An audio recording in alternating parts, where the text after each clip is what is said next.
So we are in Hansen Cave, the first of 3 caves in Timpanogos Cave National Monument.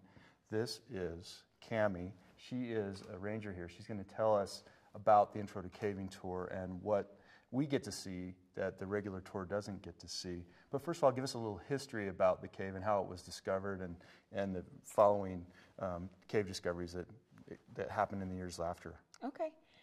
Here on the Introduction to Caving tour, we get to see Hansen Cave, and without lights and without trails.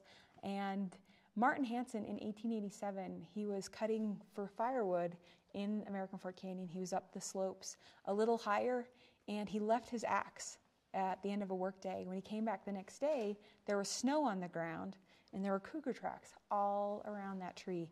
And he followed the cougar tracks up the cliffs until he found an opening in the mountain. And fortunately, he didn't come in that day, but he came back another day and realized that he'd found a really spectacular cave.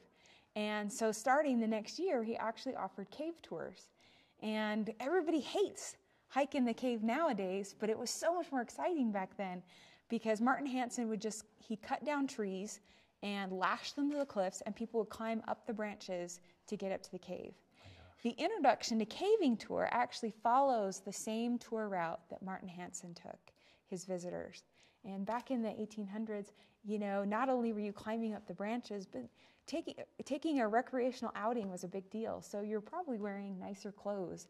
And so you climb up the branches and you explore the cave by candlelight. And at the very end, they were able to see the cave without any of the modern conveniences that we have today.